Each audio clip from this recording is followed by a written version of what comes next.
Action. नमस्कार, welcome to India rise, the next big show, powered by evo connect. और मैं हूं आपका दोस्त और इस शो का होस्ट प्रिंस जानू। और आज हमारे साथ है म्यूचुअल फंड के एक्सपर्टिस्ट, फाइनेंशियल एडवाइजर जयंतो चौधरी जी, जो हमें बहुत सारी ज्ञान और बहुत सारी चीज़ें बताएंगे म्यूचुअल फंड के बारे में, जो शायद हम सबको किसी को नहीं पता होगा।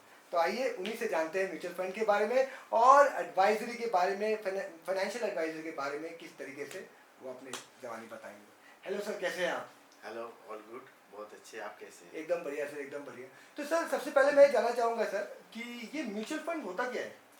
एक्चुअली देखिए, म्यूचुअल फंड्स ऐसा एक सिस्टम है जहाँ पे हम कुछ प्रोडक्ट्स को कलेक्टिवली लेते हैं।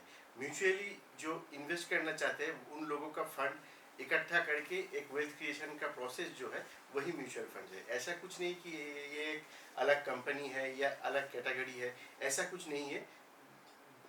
फिनेंशियल प्रोडक्ट जैसे होते हैं, डेट होते हैं, इक्विटी होते हैं, तो म्यूचुअल फंड भी ऐसा ही है। उसको इक्विटी को एक साथ कंबाइन करके हम एक प्रोडक्ट ऑफर करते हैं, वो इक्विटी म्यूचुअल फंड हो गया।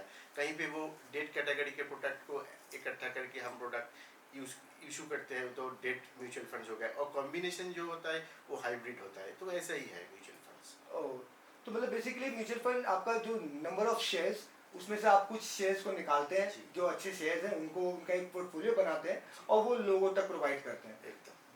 सो सर, जैसे हम ये सुनते हैं, टीवी में भी ऐड देखते हैं, mutual fund is subjected to market risk, और उसी के बाद तुरंत ऐड आता है म्यूचुअल फंड सही है। तो इन दोनों में से सर हमें कौन सा कॉन्सेप्ट को लेना चाहिए, कौन सा कॉन्सेप्ट को समझना चाहिए, इसे थोड़ा विस्तार से बताइए। जी जी, बिल्कुल। बहुत अच्छा क्वेश्चन है ये। देखिए, एक कॉइन का अगर एक साइड हेड है तो दूसरा टेल है, तो वैसा ही चीज़ है। म्यूचुअल फंड में अगर मैं निवेश करता हूँ तो वो प्रोडक्ट बैंक एफडी की तरह रिटर्न लिखा हुआ नहीं रहेगा। तो इसके हिसाब से हम बोल सकते हैं ये सब्जेक्ट टू मार्केट रिस्क। और म्यूचुअल फंड सही है, ये जो कंसेप्ट है वो बिल्कुल सही है, इसीलिए क्योंकि हम बोलते हैं कि एक investor without investment objective just like अ ट्रेवलर विदाउट डेस्टिनेशन। अगर हम शॉर्ट टर्म के लिए सोचते हैं तो वो इक्विटी म्यूचुअल फंड या डायरेक्ट इक्विटी में लेना एकदम गलत बात होगा। It's like gambling. तो अगर हम लोग लॉन्ग टर्म के हिसाब से सोचते हैं तो हम इक्विटी में आ सकते हैं। तो इसके हिसाब से हम बोलते हैं कि कौन सा सही है, कौन सा गलत है। रैंडमली अगर मैंने देख लिया कि इस म्यूचुअल फंड्स में लास्ट ईयर 18% CAGR दिया है, तो मैंने एक साल के लिए, मतलब मेरा नेक्स्ट ईयर आज के डेट पे 18% मिलेगा इसके हिसाब से, तो मैंने 10,000 रुपये लगा दिया। तो ये सही नहीं रहा। वो उसको हमको देखना पड़ेगा, ये इक्विटी म्यूचुअल फंड है तो इसको कितना टाइम दे सकते हैं। अगर मेरे पास उतना टाइम है वेल्थ को एक्यूमुलेट करने के लिए, वेट करने के लिए, तभी ये सही है। तो इसीलिए हम बोलते हैं म्यूचुअल फंड सही है, लेकिन आपको एक गाइडेंस चाहिए, एक्सपर्टाइज चाहिए। खुद भी आप कर सकते हैं अगर आपको प्रॉपर नॉलेज हो। तो बेसिकली आप बोलना चाहते हैं सर कि अगर गाइडेंस के साथ किया जाए तो इसमें मिस्टेक्स और इसमें फेलियर होने का चांसेस कम है। एकदम। ओके ओके सर, जैसे जब हम म्यूचुअल फंड का बात करते हैं तो हमारे दिमाग में बहुत छोटा सा टर्म है, SIP। तो ये SIP एंड म्यूचुअल फंड, ये लोग से इसके बारे में थोड़ा बताएंगे। ये बहुत कंफ्यूजन है, जैसे जी मुझे भी जी जी। मुझे भी जानना है कि इनमें क्या डिफरेंस है और ये हाँ कैसे हाँ, काम करते हैं। एकदम सही बात। क्योंकि मैंने बहुत सारे लोगों से बात की है, वो लोग बोले mutual fund subject to market risk मुझे नहीं करना, लेकिन मुझे SIP करना है, मेरे दोस्त का अच्छा रिटर्न आ रहा है। तो ये थोड़ा कंसेप्ट, एक्चुअली SIP का फुल फॉर्म है सिस्टमेटिक इन्वेस्टमेंट प्लान। इस नाम पे ही इसका पूरा डिटेल है। मगर मान लीजिए मैं महीने का 500 रुपीज़ सेव करना चाहता हूँ, मेरा सैलरी 1 तारीख को आता है, तो मैंने 2 या 3 तारीख डेट कंफर्म कर दिया, मेरे बैंक से 500 रुपीज़ कट जाएगा और वो म्यूचुअल फंड में निवेश हो जाएगा। तो ये हो गया SIP। एक सिस्टमेटिकली एक ही पर्टिकुलर डेट पे एक ही पर्टिकुलर अमाउंट अगर डिडक्ट होता है, इसी तरह जिसको हम बैंक में रिकरिंग डिपॉजिट बोलते हैं, म्यूचुअल फंड में वही है SIP। और उसके ऑल्टरनेटिव जो है वो है लमसम इन्वेस्टमेंट। जैसे बैंक में हम बोलते हैं FD करेंगे, वन टाइम देंगे 50,000 या 1 लाख। अगर म्यूचुअल फंड में हम ये करते हैं तो हम इसको बोलते हैं लमसम इन्वेस्टमेंट। तो सर, आपके हिसाब से जैसे आज आप देख रहे 2026 में ये जेनजी जो है, जितने भी जेनजी के जो प्रॉब्लम्स हैं, ये क्यों अपना, ये जो इनके जो प्रॉब्लम्स है, ये किस तरीके से रिलेटेड है और ये क्यों प्रॉपर्ली म्यूचुअल फंड में इन्वेस्ट नहीं कर पा रहे हैं? आपके हिसाब से क्या ऐसा इनको रोक रहा है जो ये अभी तक म्यूचुअल फंड में उतना प्रॉपर्ली निवेश नहीं कर पा रहे हैं? ये एक अच्छा टॉपिक है, इसमें बहुत सारे बात हो सकते हैं। एक्चुअली देखिए, अब जनरेशन जैसे चेंज होता है उसके हिसाब से उनका लायबिलिटी, चॉइस सब चेंज होते हैं। मतलब हम अगर 50 ईयर्स बैक सिचुएशन पे जाए, वहीं पे हम लोग देखेंगे बहुत सारे बैंक इंडिया में फेल हो रहा था, तो उसके हिसाब से उन लोगों के टाइम का जो इन्वेस्टमेंट था वो था सिक्योरिटी बेस्ड, मतलब मेरा बैंक फेल नहीं होना चाहिए। गवर्नमेंट पूरे जो सिस्टम में बैंक्स थे उनको आरबीआई के अंडर लाया, तो इसके लिए उस सिचुएशन में सेफ्टी सिक्योरिटी बहुत मायने रखता था। लेकिन आस्ते आहिस्ता आहिस्ता ऐसा होते गया, सब रेगुलेटेड हुए, इंश्योरेंस कंपनी भी आईआरडीए के अंडर आया, SEBI as a autonomous body वो आए, तो क्या हुआ, बहुत ट्रांसपेरेंट हो गया। और जो रोटी कपड़ा मकान जो ये बेसिक नीड है वो आफ्टर इंडिपेंडेंस हम लोग कवर कर चुके हैं। अब हम लोगों का क्या है, हम लोग थोड़ा रिस्क ले सकते हैं। तो जेनजी मतलब वो लोग सिर्फ खाने के लिए या रहने का घर, उसके अलावा थोड़ा ज़्यादा सोचते हैं कि रिटर्न अच्छा है। तो उन लोगों का ये सोच सही है कि थोड़ा subject to market risk product पे लाए, थोड़ा रिस्क लेके इन्वेस्टमेंट करें। लेकिन मेरे को ऐसा लगता है कि वो लोग ज़्यादा रिस्क लेते हैं, उनके रिस्क एपेटाइट जो है उसको कैलकुलेट ना करके, उन लोगों का थोड़ा पेशेंस लेवल कम है, ये मेरे को लगता है। लेकिन वो अट्रैक्टेड ज़्यादा होते हैं एक्सपेंस में। मतलब अगर एक म्यूचुअल फंड उनको सजेस्ट किया जाए, मैं अगर उनको बोलूँ कि आप 10 साल रखिए, आपको 12 से 14% CAGR आ जाएगा, तभी उनके दिमाग में आता है ये कम नहीं है, थोड़ा ज़्यादा नहीं हो सकता। मैंने ऐप में देखा ये तो 20% दिया लास्ट साल, तो ये उनका जो एडवाइज़र है तो क्यों बोल रहा है कि 12 या 14%, तो इसको लेके सोचते हैं। लेकिन अगर कोई EMI पे कुछ लेना हो तब सिर्फ चीज़ ही दिखता है कि ले लेना है, वो भी उसका इंटरेस्ट 18% या 20% है, उनमें ज़्यादा लोग उन लोग फोकस नहीं करते। तो ये मैं उन लोगों को समझाना चाहता हूँ कि ये थोड़ा फोकस कीजिए, ये इम्पोर्टेंट चीज़ है।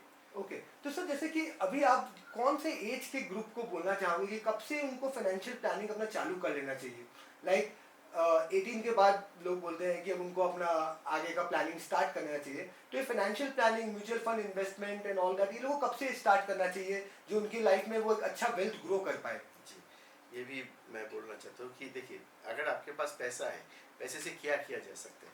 भोग, संचय, दान, नाश, ये पैसे का एकदम यूटिलाइजेशन है। हम भोग कर सकते हैं, दान कर सकते हैं, कुछ रख लिया फ्यूचर जनरेशन के लिए, उसके बाद उसका कोई यूटिलिटी नहीं है। नहीं। तो अगर आपके पास कुछ पैसा है तो आप उसी टाइम पे, आप एम्प्लॉयड हो या बिजनेस कर रहे हो या स्टूडेंट हो, वो मायने नहीं रखता। अगर आपके पास डिस्पोजेबल मनी है और आप कितने दिन तक उसको इन्वेस्ट कर सकते हो, ये क्लैरिटी आपके दिमाग में है, तभी आप इन्वेस्ट कर सकते हो। मतलब मान लीजिए मैं एक स्टूडेंट हूँ, मान लेता हूँ मेरे पास 20,000 रुपये है जो मेरे पेरेंट्स ने मुझे दिए हैं कि ये 2 साल रखो, उसके बाद कुछ इसका हम यूज़ करेंगे। तो 2 साल के हिसाब से मैं इन्वेस्ट कर ही सकता हूँ।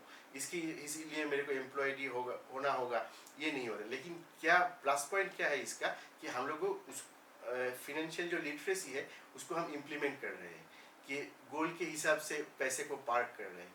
ये जो प्रैक्टिस बिल्ड होता है ना, ये लॉन्ग टर्म में बहुत इफेक्ट देता है। स्मॉल, आज का स्मॉल सेविंग कल का बिग सेविंग बन एकदम सकता है। एकदम। अगर कंपाउंडिंग को आइंस्टाइन ने 8th वंडर बोला है, इसीलिए अगर आप 1 टू द पावर 365 करते हो तो रिजल्ट आता है 1, 1.01, चेंजेस थोड़ा आया। उसके ऊपर अगर आप पावर 365 देते हो तो रिजल्ट आता है 37.7। That is the magic, here comes the concept of compound interest. Sir जैसे म्यूचुअल फंड जो है ये बेसिकली एक इन्वेस्टमेंट प्रोसेस है पूरा, तो ये क्या वो जो जनरल, जिनके पास जनरलाइज वेल्थ है उनको करना चाहिए या जो सैलरीड पर्सन है उनको भी करना चाहिए? किस तरीके से उनको अपना पोर्टफोलियो को मैनेज करना चाहिए कि वो एक अच्छा वेल्थ क्रिएट कर पाए, उसके ऊपर सर थोड़ा बताइए। जी, मैं ये बोलना चाहूँगा कि मेरे को जो अगर पैसा का हिसाब रखना है तो मेरे को एक चीज़ पहले देखना होगा कि इन्फ्लेशन क्या चल रहा है। मतलब आज का जो 100 रुपये है, 5 साल बाद उस 100 रुपये से मैं वो सब कुछ नहीं ले सकता, कुछ चीज़ों का दाम बढ़ जाएगा। मतलब एक फैमिली अगर 10,000 में अभी उसका मंथली एक्सपेंस हो जा रहा है तो 5 साल बाद 10,000 में नहीं होगा। राइट। तो बैंक FD कैटेगरी जो है, डेट कैटेगरी जो है, वो इन्फ्लेशन के लगभग रिटर्न जनरेट करता है 5 से 7 आगे। अगर आप आज बैंक में देखते हो कि FD का रेट क्या है, आप देखेंगे कि 5 से 7 सीनियर सिटीजन वो ऐसा लेके अप टू 7% मोटा मोटा आपको रिटर्न दे रहा है। ये इक्विवेलेंट टू इन्फ्लेशन है। अगर इससे ज़्यादा आपको कमाना है तो आपको इक्विटी में आना पड़ेगा। Equity means business. ये इक्विटी मीन्स बिजनेस मतलब हम सब जानते हैं कि एक साल में बिजनेस में अप्स एंड डाउन्स आ सकता है, लेकिन अगर 10 साल मान ले तो उसमें तो बिजनेस को ग्रो ही करना है। मेरा एक मेंटोर है, मैं उनसे इसी टॉपिक पे बात कर रहा था। वो मेरे को एक अच्छा चीज़ समझाए कि आपका मान लीजिए अभी 20,000 में खर्चा घर का चल रहा है, तो 5 साल बाद आपका खर्चा बढ़ेगा कि घटेगा? इन जनरल तो बढ़ेगा। मेरा खर्चा बढ़ा मतलब किसी बिजनेसमैन का इनकम बढ़ा। तो ये है सिंपल लॉजिक कि मार्केट बिजनेस ये फ्यूचर में बढ़ना ही है। तो मेरा एक्सपेंस मतलब किसी का अर्निंग है। मैं अगर ग्रोसरी शॉप में जाता हूँ वहाँ पे मेरा एक्सपेंस होगा। मैं अगर कपड़े खरीदता गारमेंट्स लेता हूँ तो किसी व्यापारी का इनकम हुआ। तो ये एक्चुअल फंडा है जो चलता है। ये बात तो आपने सर बहुत सही बोला कि अगर हम एक्सपेंड कर रहे हैं तो कहीं ना कहीं तो किसी ना किसी के पास तो पैसा जा ही रहा है। That's really. तो सर जैसे अब एक चीज़ हमको बताइए सर, ये बहुत इंपॉर्टेंट क्वेश्चन है मेरे हिसाब से कि हम जब म्यूचुअल फंड में इन्वेस्ट करते हैं तो हमें क्या एक्सपेक्टेशन रखना चाहिए अपना इन्वेस्टमेंट के ऊपर कि हमें कितने का रिटर्न मिलना चाहिए तो हम उससे वापस निकले, या हमने इन्वेस्टमेंट किया है तो हमें उसका कभी ना कभी तो उससे सेल ऑफ करके उससे बाहर भी निकलना है, तो उसको उस प्रोसेस को कैसे हम डिफाइन करते हैं कि हमें कितना परसेंट में सेल कर देना चाहिए, वो सब कैसे थोड़ा जिसमें बता पाए तो ऑडियंस के लिए बहुत अच्छा होगा सर। एकदम ठीक बात। Investment should be goal based, not greed based. Okay. हो सकता है कि अभी 14% रिटर्न दे रहा है, लेकिन मेरे को चाहिए 18%, तब मैं बेचूंगा, ऐसा नहीं है। अगर मान लीजिए मेरा एक बच्चा है, अभी उनका एज है 3 इयर्स, 18 इयर्स पे उसको हायर स्टडी के लिए मेरे पैसा देना है, मेरे को एक्सपेंस करना है, तो मैंने 15 इयर्स का जो टर्म है उसमें पैसा एक्यूमुलेट करूंगा, ये मेरा सोच है। तो ये इन्वेस्टमेंट ऑब्जेक्टिव में अगर इन्वेस्ट मैं करता हूँ तो मेरा ओवरऑल कैलकुलेशन आ जाता है। लेकिन मैं फिर वही ग्रामर के बारे में बात करना चाहूँगा कि एफडी कैटेगरी जो डेट प्रोडक्ट्स है वो इन्फ्लेशन के हिसाब से रिटर्न देता है, और इक्विटी जो है वो देता है इन्फ्लेशन प्लस जीडीपी। मोटा मोटा इन्फ्लेशन प्लस जीडीपी 12 to 14% आता है। अगर 15 इयर्स टाइम हराइजन है किसी के पास तो वो एक्सपेक्ट कर सकता है कि जो CAGR है, कंपाउंडिंग एनुअल ग्रोथ रेट, वो 12 से 14% आ जाएगा। और इसके बेसिस पे हम बहुत सारे कैलकुलेशन उनको दिखा भी सकते हैं। लेकिन ये बात सही है कि कोई रिटर्न नहीं दे पाएगा, इसीलिए सब्जेक्ट टू मार्केट सब बोलते हैं। लेकिन 1979 में 100 रुपये का सेंसेक्स था, अभी 80,000 के ऊपर हो गया। जितना रिटर्न मार्केट ने दिया है ना, उतना रिटर्न बहुत गिने चुने लोग उतना हाई रिटर्न ले पाए हैं। तो ये मार्केट रिटर्न के ऊपर हिसाब नहीं होता, बिहेवियरल इफेक्ट पे होता है। अगर मैं देखता हूँ कि मेरा इन्वेस्टमेंट जो है वो 12% पे चल रहा है, मेरा दोस्त का 14%, मैं उसको ब्रेक करके उसमें ले आया, तो ये होगा ब्लंडर। तो ये नहीं करना चाहिए। आपके इन्वेस्टमेंट ऑब्जेक्ट के हिसाब से आप एक्सपर्ट की गाइडेंस लीजिए। अगर आप खुद स्टडी करते हो, आपको लगता है कि मेरा नॉलेज ठीक है, तो उसके हिसाब से कीजिए। और एक बात चीज़ मैं हाईलाइट करना चाहूँगा कि देखिए, हम लोग सब लोग गली क्रिकेट खेले हैं, हमारा एक टाइप का प्लेइंग का पैटर्न था। जो इसको प्रोफेशन मान रहा है ना, उसका पूरा पैटर्न ही अलग है। अगर आप एमेचर इन्वेस्टर हो तो 10,000 रुपये लगा के फिर विड्रॉ करके ऐसा कर सकते हो। अगर आप इसको लेके सीरियस हो कि मेरा रिटायरमेंट प्लानिंग है, देखिए रिटायर तो किसी को किसी एज पे करना होगा, नॉट मैंडेटरी कि 60 पे, कोई 55 पे कर सकता है, कोई 70 पे करना चाहता है। मैं बहुत सारे डॉक्टरों से जब मैं बात करता हूँ, वो बोलते हैं हमारा रिटायरमेंट एज क्या होगा, कुछ नहीं होगा, हम लोग 100 साल तक अगर जिंदा रहे तो कमा सकते हैं। मेरा बोलना यही होता है कि आप सही है, लेकिन आपका जो इनकम है वो मर्जी से होना चाहिए, मजबूरी पे नहीं। अगर आप खुद को अपडेटेड रखना चाहते हो या समय के साथ साथ नॉलेज को एनहेंस करना चाहते हो, तब ठीक है। अगर आपका स्टाफ का पेमेंट, EMI, जो क्लिनिक का रेंट, वो आपके दिमाग में आ गया ना, तो आप काम नहीं पाओगे, नॉलेज को भी एनहेंस नहीं कर पाओगे। तो रिटायरमेंट ऐसा नहीं है कि मेरे को काम छोड़ के बैठ जाना है। रिटायरमेंट यही है कि मैं पैसे के लिए काम ना करूं, तो उसके हिसाब से सभी को एक पैसिव इनकम की ज़रूरत है, तो हम लोग उसी पे हाईलाइट ज़्यादा करते हैं।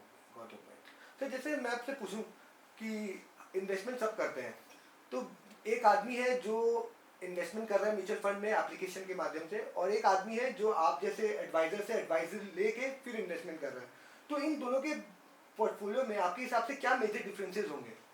देखिए, कैलकुलेशन में हो सकता है कि मैं अगर काम कर रहा हूँ तो मेरा रेमुनरेशन या कुछ उसमें इंक्लूडेड है, ये तो कोई बोलने वाली बात नहीं, डाउट भी नहीं है। लेकिन कुछ अगर अगर आज मैं ऐप तो सबके पास है, हम्म। अगर एक 5 साल के बच्चे को मैंने मोबाइल ऐप्स में दे दिया, ये तुम्हारा सिलेबस है, ये तुमको पढ़ना है, और एक को मैंने स्कूल में एडमिशन किया, तो आप बोलिए मैंने मेरा डिसीजन कौन सा अच्छा है? मैंने जिसको ऐप दे के पूरा सेटअप दे के बच्चे को बिठा दिया कि ये आपको पढ़ना है, डेली 8 घंटा पढ़ना है, ये करना है, ये सही डिसीजन है? या मैंने उसको एक सिस्टम में लाया कि मैंने स्कूल में एडमिशन करवाया, वहाँ पे एक्सपीरियंस टीचर है, उसमें उसका टाइम टू टाइम एग्ज़ाम चलेगा, उसमें हम देखेंगे क्या अपग्रेड हो रहा है, क्या किस किस में लैग हो रहा है, ये मॉनिटर जब मॉनिटर कर पाएंगे हम, तब उसका प्रोबेबिलिटी ज़्यादा है कि रिजल्ट वो अच्छा आने का अच्छा probability आने। ज़्यादा है, तो right? हम लोग ऐसे ही करते हैं कि पोर्टफोलियो रिबैलेंस भी करते हैं। मतलब मान लीजिए 18 साल का एक लड़का है, वो चाह रहा है कि 50 ईयर्स पे एक कॉर्पस बना ले, उसके बाद उससे रिटर्न लेंगे। तो ऐसा पहला जो फेज है वो है एक्युमुलेशन फेज, जहाँ पे हम इकट्ठा करते हैं पैसे को। उसके बाद है डिस्ट्रीब्यूशन फेज, वो कॉर्पस से हम उठाते हैं। जब हम लोग के पास टाइम है तो हम इक्विटी में ज़्यादा फोकस करते हैं कि आप यंग हो, आपके पास टाइम है, आपके पास जो टाइम है उस पर आपका नॉलेज भी, प्रोफेशनल नॉलेज को भी एनहेंस कर सकते हो, तो उस पर आपका नौकरी या बिजनेस में आपका इनकम जनरेट होगा, तो आप ज़्यादातर इक्विटी में इन्वेस्ट कीजिए, ऐसा ऐसा कीजिए। और उसके बाद जब हम लोग उसके से विड्रॉल शुरू करते हैं, मतलब डिस्ट्रीब्यूशन फेज पे आ जाते हैं, तो हम आहिस्ता आहिस्ता उसको इक्विटी घटा देते हैं।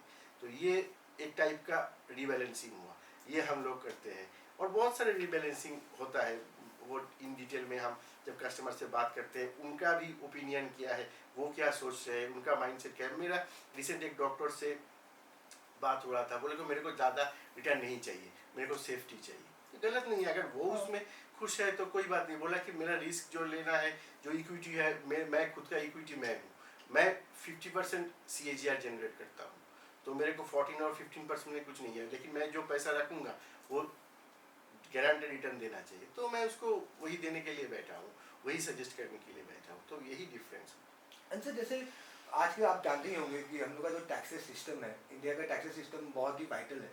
तो इसके अंदर क्या म्यूचुअल फंड में हम लोग जब इन्वेस्ट करते हैं, do we get any kind of taxation relief और any kind of taxation benefit out of it? देखिए, बेनिफिट भी है, टैक्सेशन मतलब टैक्स देना भी होता है। Okay. बेनिफिट ऐसा है जो टैक्स रिजिम 1 में है, ओल्ड टैक्सेशन में, अभी तो फिलहाल नहीं है। तो ओल्ड में ELSS चलता था, इक्विटी लिंक सेविंग्स, जो 80C में अप टू 1.5 लाख का बेनिफिट देता था, तो Okay. चलता था। और Okay. जो मैच्योरिटी पे लेते हैं वो 1 साल के अंदर अगर विड्रॉ करते हैं तो शॉर्ट टर्म कैपिटल गेन में हो गया, और एक होता है long term capital gain. Okay. 1 साल के बाद अगर कोई इक्विटी फंड्स विड्रॉ करते हैं तो 1,25,000 के ऊपर जो एक्स्ट्रा आता है उसकी 12.5% देना होता है। तो ये CAG long term capital gain tax होता है। और रिसेंटली गवर्नमेंट का जो फोकस है वो है कि लोग लॉन्ग टर्म इन्वेस्टर बने, वो उसके हिसाब से टैक्स सिस्टम को थोड़ा चेंजेस किया गया, बहुत सारे टैक्स को इंक्रीज किया गया है, जहाँ पे लोग सट्टेबाजी की तरह इन्वेस्ट कर रहे हैं, तो उसको डिस्करेज करने का गवर्नमेंट का भी फोकस है। मीन्स म्यूचुअल फंड अगर हम, मेरे पास वेल्थ है, if I am investing in mutual fund, somehow I am saving some tax also, मेरे को टैक्स बेनिफिट भी मिलेगा गवर्नमेंट से भी, मेरे को इस चीज के अंदर कि आप लोग करिए तभी वो लोग भी। ओके, दैट्स रियली नाइस, वो एक अच्छा चीज लगा मुझे बहुत। ऐसा जैसे आज मेरे को म्यूचुअल फंड में इन्वेस्ट करना है, सो मैं आपको हायर करूँ, मैं आपका आपसे एडवाइस लूँ, मैं आपसे एडवाइजरी आपको उसके अंदर डालूँ कि आप मुझे सर एडवाइस करिए इसके अंदर, तो आपका पोर्टफोलियो में और मेरा खुद का बनाया हुआ पोर्टफोलियो में ये आपके हिसाब से क्या मेजर डिफरेंसेस होंगे सर, जो हम दोनों के पोर्टफोलियो में डिफरेंस, एक तो मैं खुद अपने हिसाब से बना रहा हूँ और एक मैं आपका आइडिया लेके आपके हिसाब से बना रहा हूँ, तो हम लोग दोनों के पोर्टफोलियो में आपके हिसाब से क्या बेसिक कुछ Changes. बिहेवियरल हाँ, चेंजेस आए हैं। हाँ, मतलब मुन्ना भाई MBBS पे एक डायलॉग था डॉक्टर का कि हाँ। ये हाथ 100 ऑपरेशन कर चुका है, हाँ, वाइब्रेशन नहीं हुआ। अगर मैं मेरे बेटे का या Right, बेटी का right, ऑपरेशन right. करूं तो ये कांप जाएगा। हाँ। तो ये कोई ऐसा बात नहीं है कि अब अगर खुद की इन्वेस्टमेंट खुद करते हो सकता है कि आप बहुत बढ़िया करो, हो सकता है कि आप गलती भी ज़्यादा करो, तो ये चांसेस बहुत ज़्यादा है। मैं क्या करूँगा, मैं इन जनरल जैसे क्लाइंट को मिलता हूँ, आपका गोल पूछूंगा, आपके पास टाइम कितना है पूछूंगा। हो सकता है कि एक 18 साल का लड़का बोले कि मैं 5,000 रुपये 20 साल दे सकता हूँ, कोई भी। और अगर कोई पर्सन है बोल रहा है कि मैं प्लेयर हूँ, मैं उतना, मेरे पास स्पैन नहीं है, मेरे को 10 साल में रिटायर करना है, तो मैं ज़्यादा अमाउंट दूंगा, मेरा इनकम ज़्यादा है, मैं कभी कभी 25 लाख 50 लाख ऐसा डालते रहूँगा, तो उसके हिसाब से मैं जो होता है कैलकुलेशन, उनके बिहेवियर जो है, उनका देने का सिस्टम Capacity. जो है, कैपेसिटी जो है, उसके हिसाब से मेरा एक कैलकुलेशन बनेगा। तो ये डिफरेंस तो यही है। तो सर अभी हम जितने भी ऑडियंस हम लोग अभी देख रहे होंगे, जरूर उनके मन में भी होगा कि मुझे भी इन्वेस्टमेंट करना है, लेकिन मुझे एक ऐसे एडवाइजरी की अगर रेख देख में करूँ तो ज़्यादा बेटर होगा। तो सर आप उन्हें थोड़ा बताइए कि वो कैसे आपसे जुड़ सकते हैं और कैसे आपके साथ अपना म्यूचुअल फंड का स्टोरी आगे बढ़ा आई एम अ सकते certified financial planner, Joyant Chowdhury CFP, social handles में, सोशल मीडिया में I am available, and www.jointhefinancescorner.com ये मेरा वेबसाइट है, और स्क्रीन पे नंबर मैं शेयर कर दूंगा, तो वो चाहे तो मेरे को मेरे टीम से कांटेक्ट कर सकते हैं। हम लोग इंडिविजुअल, कॉरपोरेट सभी को फाइनेंशियल एडवाइजरी देते हैं। तो यही तो ये सबसे अच्छा चीज़ है कि आज हमारे जो पॉडकास्ट में जो गेस्ट हैं उनके माध्यम से हम लोगों के लाइफ चेंजेस कर सकते हैं। लाइक अगर आप म्यूचुअल फंड कर भी रहे थे, खुद भी कर रहे थे, तो अगर आप उनसे एडवाइस लेंगे तो आप डेफिनेटली, अगर आज 12% 13% पर एनम का ग्रोथ देख रहे थे, तो इनके माध्यम से शायद हो सकता है 14-15 भी देख पाए। सो हो यही सके कि कोई 14-15 देखने के बाद अभी नेगेटिव में रन कर रहा है, राइट तो हम राइट उनको स्टेबल भी कर ग्रोथ सकते एक हैं। दिखा सकते हैं। Very nice. तो सर जैसे अपने म्यूचुअल फंड के बारे में हमने बहुत सारा डिस्कशन किया, ये सारी बातें की है। अब हम कुछ रैपिड फायर क्वेश्चंस पे आते हैं और कुछ जानकारी लेते हैं कि एक जनरल लोगों का क्या कहना है इसके बारे में। लेट्स सी आप कैसे उसको देखते हैं। तो हम स्टार्ट करते हैं सर। तो सर जैसे इस दुनिया में कितने सारे बिजनेसेस हैं, आपने वेल्थ क्रिएशन, वेल्थ जनरेशन का ही बिजनेस क्यों चूज किया? देखिए, अगर एंटरप्रेन्योर बनना है तो मेरे को लगता है कि आपको एक पेन पॉइंट आइडेंटिफाई करना होगा।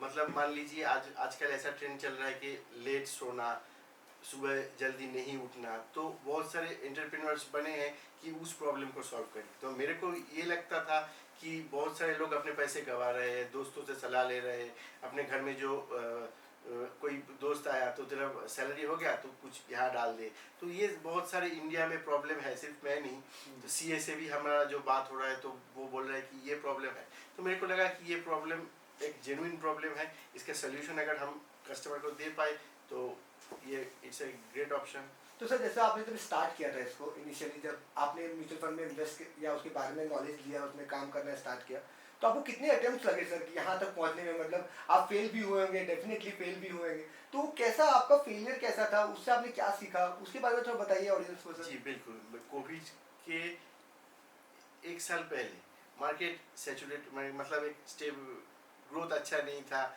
नेगेटिव में भी जा नहीं रहा था, तो ऐसा चल रहा था। मेरे को लग रहा, तब मैं फील कर रहा मार्केट तो बढ़ ही नहीं रहा।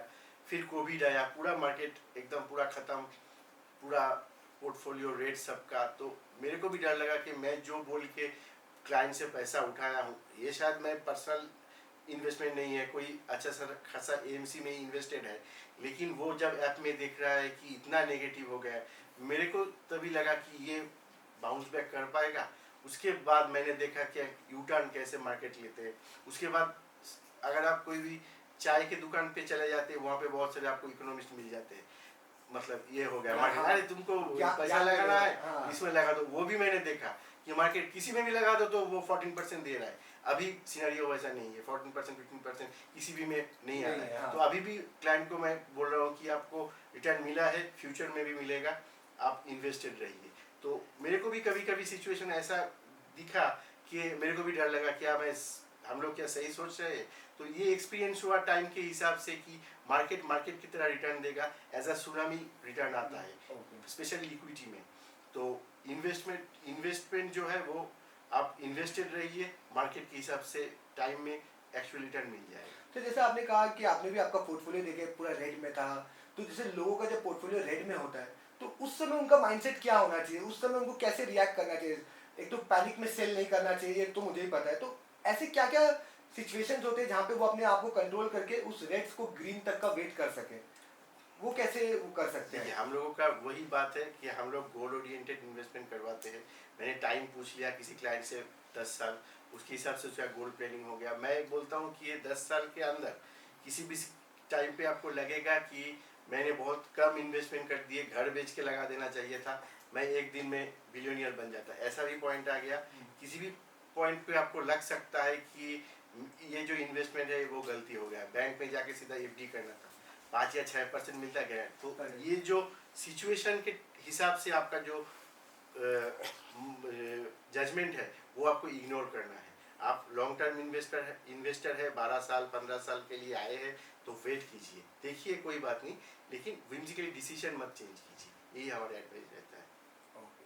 तो सर जैसे आप एक म्यूचुअल फंड एडवाइजर है, तो आपके हिसाब से एक ऐसा कौन सा डिसीजन था जो आपने लिया और आपका उससे लाइफ बदल गया? डिसीजन ऐसा था कि कुछ क्लाइंट्स, मेरा जो क्लासमेट्स है या दोस्त है, वो लोग मेरे को ब्लाइंड ट्रस्ट किए कि आप तुम्हें जो लगता है वो बोल दो, हम देखेंगे भी नहीं, कर देंगे। तो किसी किसी पॉइंट पे हमें भी लगा कि ये डिसीजन क्या सही था, पैसा तो मेरा नहीं है, वो लोग ट्रस्ट किए हैं। तो आज के हिसाब से इतने कम दिन में ही उनका वेल्थ अच्छा खासा जगह चला गया, वो लोग अच्छी इन्वेस्टर बन गए, उनके बिहेवियरल इफेक्ट पे चेंजेस आ गए।